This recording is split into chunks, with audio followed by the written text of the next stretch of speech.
कठिन है, बड़ा मुश्किल है, क्योंकि पुण्य में त्याग करना पड़ता है, पुण्य में सेक्रीफाइस करना पड़ता है, पुण्य में बलिदान करना पड़ता है, पुण्य में अपनी वस्तुओं का बहुत त्याग करके और दूसरों को देना पड़ता है। पुण्य करना कठिन है, लेकिन पुण्य का फल खाना क्या है? तो बहुत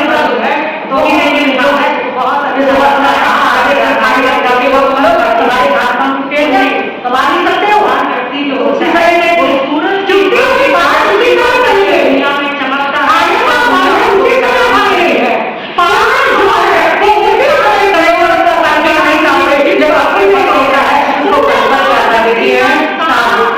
भाग्य जो है उनके द्वार पर सही करने के लिए पहुंच जाता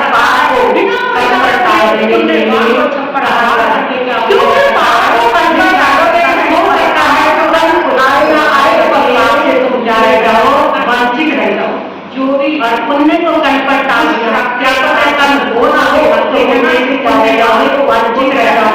इसलिए पुण्य जो है उसको अधिक करे, किसी वक्त करे, तुरंत करे, और जो काम होते हैं उनसे कल पर क्या करें, पुण्य ही तुम्हें जाता है, पुण्य पर टालना सदा के लिए टंगरा हो जाता है। तो पुण्य को हम लोग तभी करते हैं उसको टालते हैं और पाप को करते हैं, जानते हैं जिससे खर्चा होते हैं, कर्जे होते हैं, विभिन्न हो जाते हैं, करते हैं बात सुनने जो होता है उनका जो बीज होता है उससे आपको पता चलेगा कि फल कैसा होगा। तो भी वो आने के लिए हमेशा आएगा, मीठा आएगा, बीज को बोलते होगा तो उसके बाद उसके जो फल आते हैं उससे तुम्हें पता चल जाएगा कि इसका फल मीठा है या जिसके फल मीठे हैं अभी को कभी होते रहेगा, उसको कहते हैं जी कम होती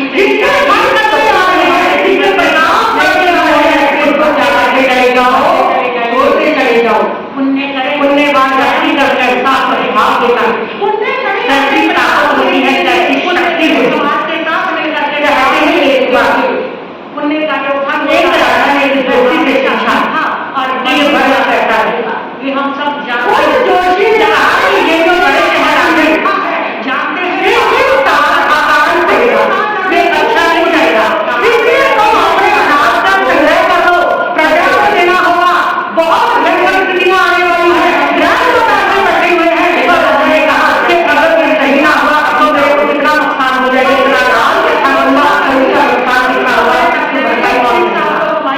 उसने कहा अगर मेरी बात गलत सही तो आप जो मर्जी मुझे सजा देंगे तब से आएगा तो ठीक है, मगर फिर अगर उसको जेल के अंदर साल के बाद पूछते हैं सही बात तो सही है, इसको क्या मिलेगी, सजा मिलेगी। और वो राजा ने खूब अनाज संग्रह कर लिया, तो हर इधर उधर से विदेशों के आने वाला हिस्सा में काम करेगा, प्रजा की होगी उनको दे दिया जाएगा। लेकिन उस वर्ष को जैसे ही काम आता है बरसात के आते ही बादल को उमड़ करके आने लगी, बरसात धार बरसने लगी, अनाज बेहद हो जाता है, इतना अनाज हो गया कुत्ते भी खाने पर जा रहे हैं, और जोशी की सारी भविष्यवाणी गलत होगी। और राजा को बड़ा गुस्सा आया, कितना नुकसान हो गया इसकी भविष्यवाणी के कारण, और राजा ने उसको बुलाया और बुला करके कहा कि सजा के लिए तैयार हो जा, तेरे को सूली की सजा मैं देने जा रहा हूं। उसने कहा ठीक है क्या कर सकता हूँ।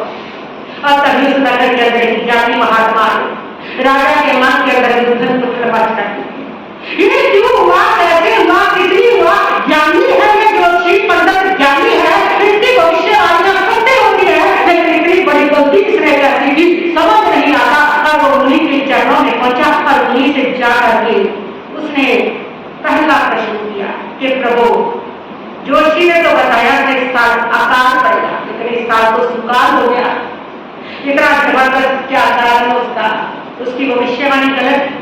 उस मुनि ने कहा कि नहीं राजन, ग्रह जो बिल्कुल वैसे बचे हुए थे इस वर्ष अकाल ही पड़ना था, उसने बिल्कुल सही बताया तुम्हें, लेकिन इस सुकाल कैसे हुआ उसकी बहुत बड़ी घटना घटित हुई है कि इस नगर का शेष जो है उसके जहाँ एक पुत्र ने जन्म लिया है, वो पुत्र इतना पुण्यवान है, इतना पुण्यवान है कि उसने पूरे देश के अंदर सुकाल क्या कर दिया और उसके पुण्य से अकाल क्या हो गया, समाप्त हो गया।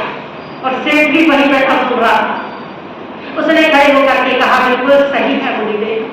मेरा जब से पुत्र हुआ तब से मेरे घर में धन दौलत हर चीज की वृद्धि ही वृद्धि होती चली जा रही है। यहाँ तक से सुख शांति उसके अंदर भी क्या हो रही है, वृद्धि होती चली जा रही है। मुनि ने बताया कि कैसे उसने इतना पुण्य उपार्जन किया। बताया कि ये जो पुत्र था तुम्हारा, ये एक बार मेरे पास आया तब भिखारी खा गया, इसको खाने को नहीं मिलता, मांगने पर इसको भीख तक नहीं मिलती थी, उल्टा गालियां मिलती थी। ऐसा इसका अन्याय, ऐसा पाप का जबरदस्त इसका उद्देश्य था।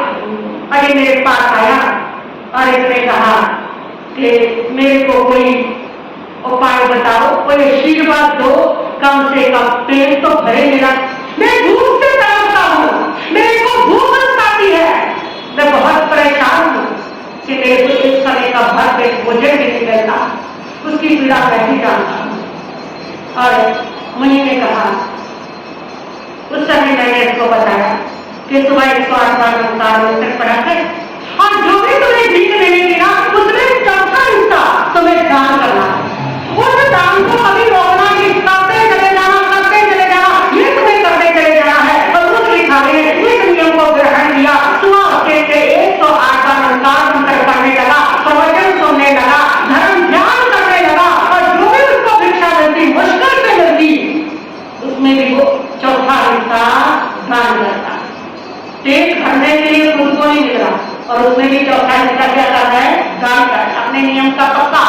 और धीरे धीरे लोगों को पता चल गया ये तो बड़ा धार्मिक है, नमस्कार मंत्र करता है, प्रवचन सुनता है, लोग उसको भिक्षा देने लगे, भिक्षा ज्यादा आने लगी, अब भी चौथा हिस्सा क्या कर रहा है, दान कर रहा है। भिक्षा से पैसे जल गए, फिर उसने पैसों से एक व्यापार दिया, उसमें अच्छी कमाई होने लगी, फिर भी उसका चौथा हिस्सा दान करता चला जा रहा है।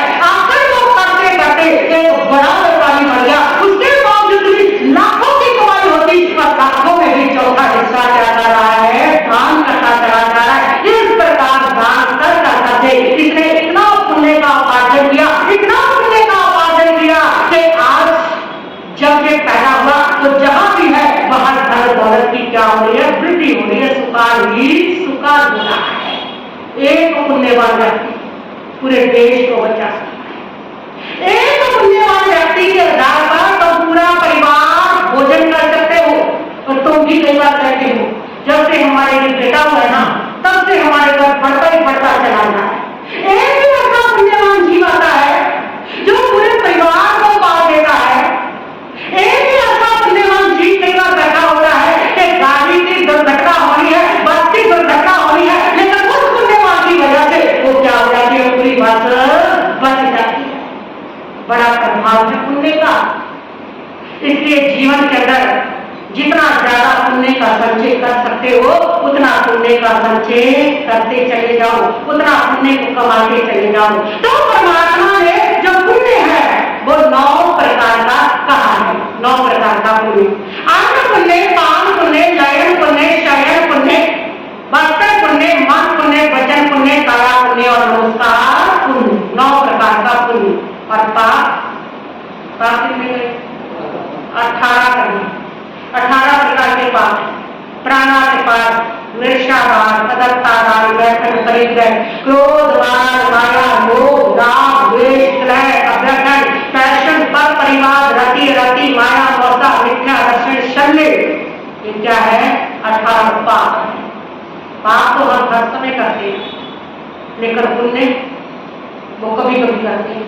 और जब भी कभी कभी भी जो पुण्य करते हैं उसको ही करते हमें हम आ जाता है कि हम तो बहुत बड़े ज्यादा हो गए।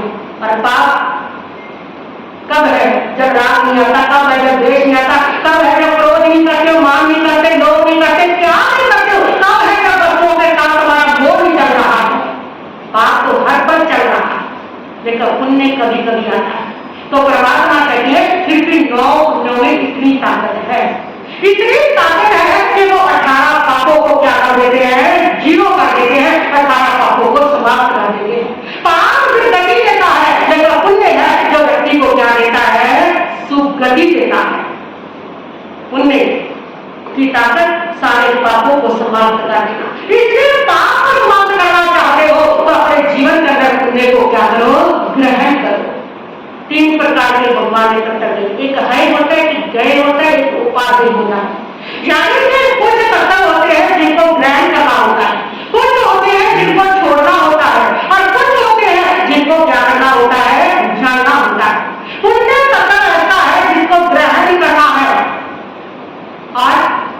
इसको सेवन करना। कुछ लोग हैं वो कहते हैं कि पुण्य नहीं करना चाहिए। वो कहते हैं जैसे पाप लोहे की बेड़ी है, ऐसे ही जो पुण्य है वो क्या है, सोने की बेड़ी। उनकी ये धारणा है। वो कहते हैं पुण्य नहीं करना चाहिए, लेकिन क्या आपको पता है पुण्य आपके लिए कोई सोने की बेड़ी नहीं है। पुण्य आपके लिए मुक्ति मार्ग के सारे साधन एकत्रित करता है। पुण्य के बल पर ही आपको ये मानव शरीर मिलता है जिसके द्वारा साधना कर सकते हो। पुण्य के बल पर ही ये 5 इंद्रियां मिलती है। और तो और तीर्थंकर जो होते हैं, जो हमें बोध लेते हैं, वो भी पुण्य के बल पर बनते हैं। धर्म तीर्थ का अगर प्रवर्तन होता है तो वो भी पुण्य के बल पर ही हुआ करता है। पुण्य से ही ये धर्म की सारी सामग्री और साधन मिलता है। और पुण्य को बंद कर लोगे तो ये सोने की बेड़ी है, और पाप बंद होते नहीं, वो तुम्हारे चालू है, तो होगा क्या, पाप का पलड़ा भारी हो जाएगा, पुण्य समाप्त हो जाएगा, और आत्मा जो है उसका सिर्फ अदम से अदम पतन ही पतन होता चला जाएगा। परमात्मा ने कहीं भी पुण्य को नहीं करने के लिए नहीं कहा है, पुण्य को आदरने के लिए, करने के लिए कहा है।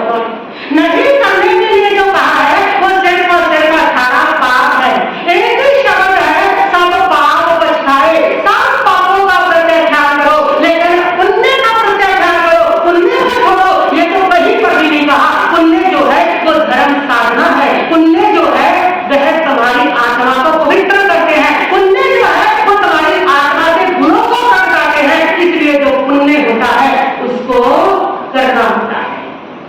9 प्रकार के ये पुण्य, ये आधरने योग्य है, ये करने योग्य है। इस पुण्य को अगर नहीं करोगे तो डूब जाओगे। इसलिए 9 प्रकार के पुण्यों को अपने जीवन के अंदर स्थान दे तो हम पाप को तो तभी करते हैं, लेकिन पुण्य को टाल देते हैं। पुण्य हमारे से होता नहीं। क्यों? क्योंकि पुण्य करना कठिन है। पुण्य में त्याग करना पड़ता है, पुण्य में सैक्रिफाइस करना पड़ता है, पुण्य में बलिदान देना पड़ता है। इसलिए पुण्य कठिन लगता है, वो होता नहीं। और पाप इसलिए करते हैं, पाप हमें आश्वासन देता है। पाप कहता है आ जाओ तो मेरे पास, मैं तुम्हें सुख दूंगा। पाप हमें आश्वासन देता है, और पुण्य जो है वो हमें आश्वासन नहीं देता। पुण्य कहता है कि मैं दूसरों को सुख दूंगा। पहले किसको सुख दूंगा?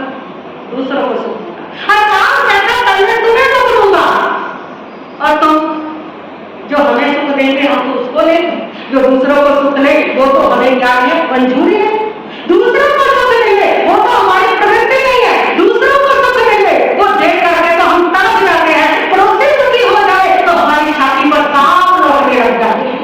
हम अपने दुखों से इतने दुखी नहीं है जितने दूसरों के सुखों से दुखी रहते हैं। अपने दुख से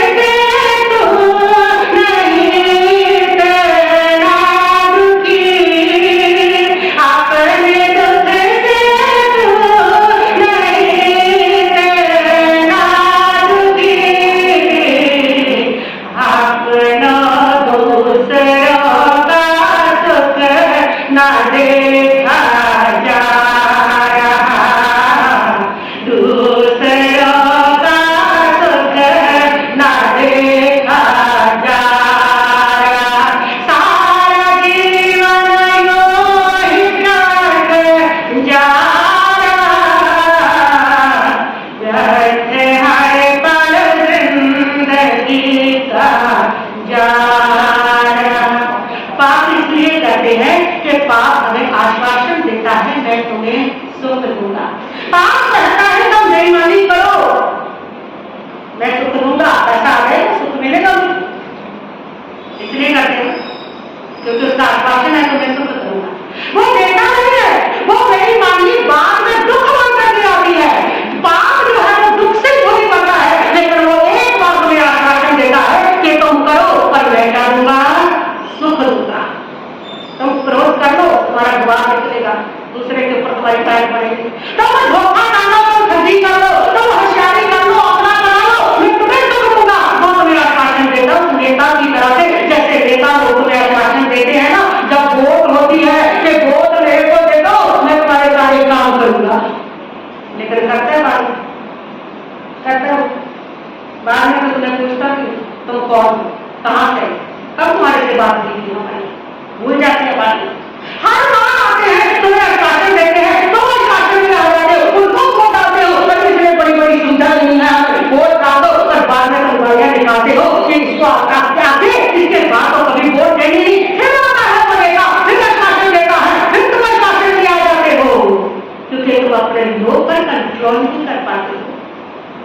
पाप उस नेता की तरह थी जो तुम्हें आश्वासन देकर तुम्हारे काम नहीं करता है, जो तुम्हें कहता है सुख दूंगा, मैं तुम्हें सुख दूंगा, और तुमने कहता है कि पहले मैं दूसरों को सुख दूंगा, और वो तुम्हें मंजूर नहीं कि दूसरों को सुख मिले, वो तुम्हें मंजूर नहीं, इसलिए तुम पुण्य को टाल देते हो कि दूसरों को जब सुख देना वो तो बाद में देते। हमारी स्थिति तो ये है कि अपनी बहन चाहे वहां जाए लेकिन पड़ोसी की दीवार जरूर गिरनी चाहिए, दूसरे सुखी ना हो, हम चाहे सुखी हो जाए, हमारी धारणा ये है, पर हम ये उसका आश्वासन, उसकी ये बात कैसे स्वीकार करें। तो पुण्य आपको ये आश्वासन नहीं देता कि तुम मुझे करो, मैं तुरंत तुम्हें सुखी करूंगा, वो कहता है पहले दूसरों को क्या करूंगा, सुखी करूंगा, और तुम इसको स्वीकार नहीं कर पाते, और यही कारण है। तो पुण्य जो है, परमात्मा ने कहा पुण्य को बार बार करो, क्यों बार बार करें, क्योंकि पुण्य को बार बार करने से जिस चीज को बार बार करते वो हमारा स्वभाव हो जाता है। जहां पुण्य को बार बार करेंगे वो आपका स्वभाव बन जाएगा, जिस चीज को बार बार, अभी तक क्रोध बार बार करते हो इसलिए क्रोध स्वभाव बन गया है, अभी तक चिंता बार बार करते हो इसलिए चिंता आपका स्वभाव बन गया है, आप उदास रहते हो हर हमेशा इसलिए उदासी की आपकी आदत बन गई है, स्वभाव बन गया है। जैसे बात कई लोग इतना उदास रहते हैं वो कभी हंसते ही नहीं है, उनको तो हंसते हुए 6-6 महीने बीतते हैं, और उनसे अगर पूछो कि कैसा है तो वो ऐसे मुंह लगता है बोलेंगे बस काट रही है जैसे कैसे, ऐसे बोलेंगे जैसे सेंट्रल जेल की सजा काट रहे होंगे, यानी कि उदास रहना उनकी आदत हो गई है, उनको कोई उनके पास हंसे तो उनका हंसता हुआ लोग अच्छे ही नहीं लगते हैं, क्योंकि उदास रहने क्या बनानी उन्होंने अपनी आदत बनानी। ये आदत अगर तुम प्रसन्न रहने लग जाओगे, कंटिन्यू प्रसन्न रहोगे, तो कुछ दिन के बाद देखोगे तो प्रसन्न रहना तुम्हारी क्या बन गई है, आदत बन गई है। ये कोई कुदरत में तोहफे नहीं दी, कुछ लोग बहुत हकूक होते हैं और कुछ लोग बिल्कुल रोनी सूरत होते हैं, उन्होंने उसका अभ्यास कर करके बार बार करके उसको अपनी आदत बना लिया, उदास रहने वालों ने उदास रह के उसको अपनी आदत बना लिया, और प्रसन्न रहने वालों ने प्रसन्न रह करके उसको अपनी क्या बना लिया, आदत बना लिया। जिस चीज को बार बार करते हो तो तुम्हारा स्वभाव होता है, इसलिए परमात्मा कहते हैं पुण्य को बार बार करो ताकि ये तुम्हारा स्वभाव बन जाए पुण्य करना, और पुण्य के बीच जब होगे तो उसका फल जो आएगा वो बहुत मीठा और मधुर फल आएगा। पुण्य का परिणाम हमेशा मीठा होता है। वो क्या करेंगे समय इतने कहती जब वक्तव्य के लिए प्रस्तुत करती हूँ, कल से अन्य पुण्य की बात करेंगे और बाकी सारे पुण्य जो है वो आपको बताते चले जाएंगे। स्वयं भी आए औरों को दिलाएं, ज्यादा से ज्यादा लोगों को बताएं, इसका लाभ उठाएं कि कैसे हम अपने जीवन में सुख शांति समृद्धि को सद्गुणों को भर सकते हैं। अवश्य